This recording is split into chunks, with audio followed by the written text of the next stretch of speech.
আখের রস বিক্রি যার পেশা, অল্প বয়সেই এই পেশায় যুক্ত হয় আরিফ মিয়া নামের এক হতদরিদ্র পরিবারের যুবক। আরিফের বাড়ি ময়মনসিংহের ভালুকার পাঁচগাঁও গ্রামে। মা বাবা আর 5 ভাই বোনের সংসার তাদের। একসময় সংসারে অভাব লেগেই থাকতো, কোনোভাবেই চলছিল না তাদের। আরিফ 8ম শ্রেণী ফেল করার পর থেকে অন্যের ওখানে বেতনে শুরু করেন এই কাজ।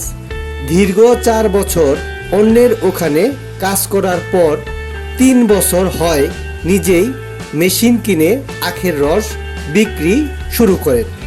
স্থানীয় ভাষায় এই রস মারাই মেশিনটিকে তারা কেরহি বলে থাকে। আরিফ ভালুকা থানার মোড় এলাকায় আখের রস বিক্রি করেন, তবে রাস্তা দিয়ে যাওয়া আসার সময়ও বিক্রি করেন।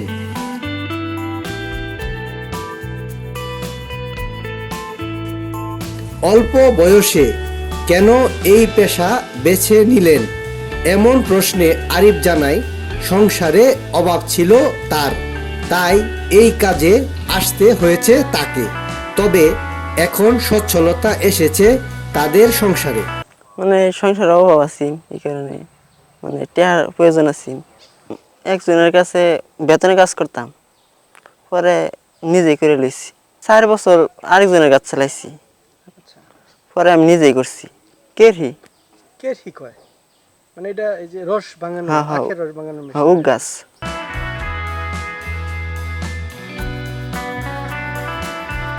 প্রতিদিন রোজগারের ব্যাপারে আরিফ জানায়, রোজগার ভালোই হয় তার। 5 কাঠা জমিতে নিজের আখের ক্ষেত করেছেন। নিজের ক্ষেতের আখ মেশিনে রস বের করে বিক্রি করেন।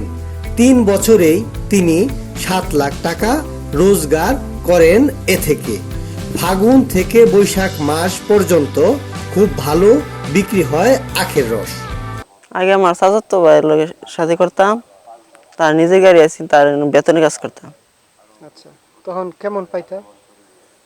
8,000 9,000 টাকা বেতন দিত এক মাসে। এখন মাস শেষে তোমার কেমন টাকা থাকে? মাস শেষে না এলেও 25,000 30,000 এর উপরে। এতে করে কি তোমার সংসারে কেমন সচ্ছলতা আছে, আয় উন্নতি কেমন?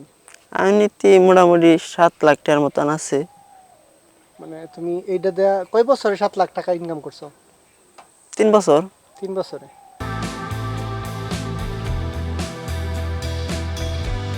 কারা এই রস বেশি খায় জানতে চাইলে আরিফ জানায়, সব ধরনের লোকেরাই খায়, তবে যারা বেশি পরিশ্রম করে তারাই খায় বেশি। সব ধরনের লোকেরাই খা, পরিশ্রম করে তারা একটু বেশি খা, এমনিও সবাই খা। আরিফের ভবিষ্যৎ পরিকল্পনা কি জানতে চাইলে আরিফ বলেন, ভবিষ্যতে গরুর খামার, জমি ও বাড়ি করার স্বপ্ন রয়েছে তার। ভবিষ্যতে মনে করলেন যে 10-12টা গরু বাছুর ফেলাম, আরো ক্ষেত খোলা আছে, রাহাম, একটা বাড়ি করাম, এমনি স্বপ্ন।